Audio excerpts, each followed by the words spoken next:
नमस्कार। आज का टॉपिक काफी इंटरेस्टिंग होने वाला है क्योंकि आज की वीडियो में हम बात करेंगे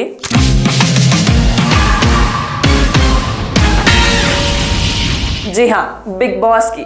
अब आप लोग सोच रहे होंगे कि बिग बॉस से हमें कौन सी इंफॉर्मेशन मिलने वाली है, लेकिन क्या करें, सिर्फ मैं ही नहीं 127 मिलियन लोग भी इस शो को फॉलो करते हैं। मैं भी इस आंकड़े को सुन के शॉक्ड रह गई थी कि इतनी पॉपुलैरिटी आखिर क्यों। हमें ये अंदाजा होता है कि हमारे देश में कितने खाली बैठे हैं जिनको ऐसी मूवी देखने में मजा आता है, जिन मूवीज का ना कोई सर है पैर है। पर सल्लू भाई की मूवी है 1000 रुपए की टिकट हो, भाई की मूवी है, देखनी है तो देखनी है। बात तो सही है, सलमान खान की पॉपुलैरिटी इतनी है कि उनके नाम पे लोग कुछ भी देखने को तैयार हो जाते हैं। लेकिन एक मिनट, ये तो वही है ना? The winner is Elvis!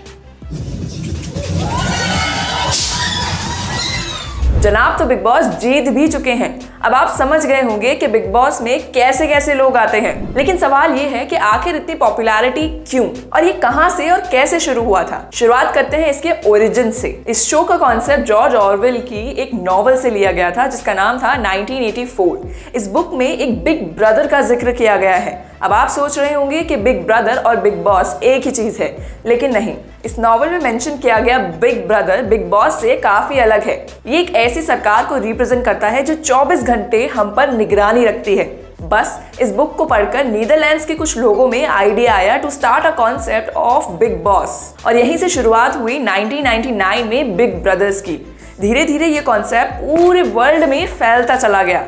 America, Mexico, Canada, Australia, China, Indonesia, Thailand, Philippines और इंडिया में भी ये आ गया। 2006 में शुरुआत हुई थी बिग बॉस की इंडिया में, और आज तक बिग बॉस कोई रोक नहीं पाया है। यही नहीं, इंडिया में इसे अलग अलग भाषाओं में भी टेलीकास्ट किया जाता है, फिर चाहे वो हिंदी, तमिल, बंगाली, मराठी, चाहे कोई सी भी भाषा हो। अब आते हैं हमारे पहले सवाल पे कि आखिर इंडियंस इतने ऑब्सेस्ड क्यों है बिग बॉस से। इंडिया में एक बहुत पुरानी आदत है, जहां हमें सेलिब्रिटीज से इंस्पायर होना चाहिए, वहीं हम लग जाते हैं उन्हें कॉपी करने में।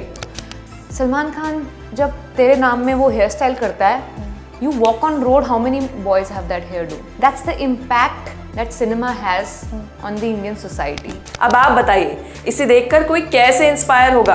बाप बोला नहीं, किसी के बाप नहीं बोला, समझे क्या? मैं तेरे को बोल देती हूँ, मानो तुम्हारी हाथ मत लगाओ। मैं बोल देती हूँ, जबान की बात कर। मैं हाथ मत लगाओ।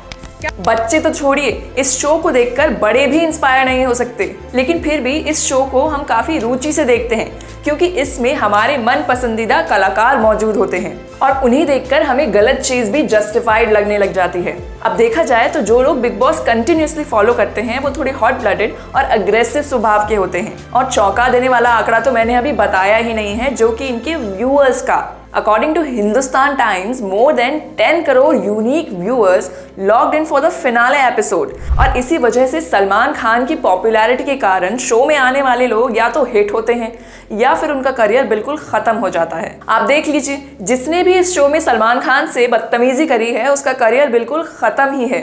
यहाँ तक कि हम लोग उन्हें भूल भी चुके हैं। इन्हें देखने वाली जनता ये भूल जाती है कि ये लोग 24 घंटे निगरानी में हैं, यानी कैमरे की नजर में हैं। ऐसे में क्या ये लोग कभी अपने नेचुरल स्टेट में बिहेव कर सकते हैं?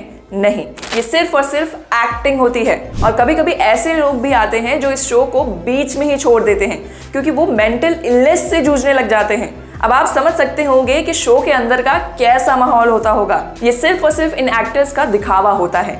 शो बनाने वाले अक्सर कर ये भी भूल जाते हैं कि इसे न सिर्फ बड़े बल्कि बच्चे भी देखते हैं और उन बच्चों पर कितना गलत असर पड़ता होगा।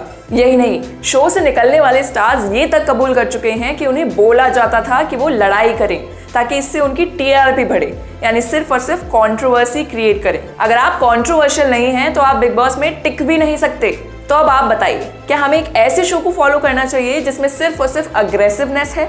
Do let us know your views in the comments below. And for more such videos, keep on watching Millennium Times.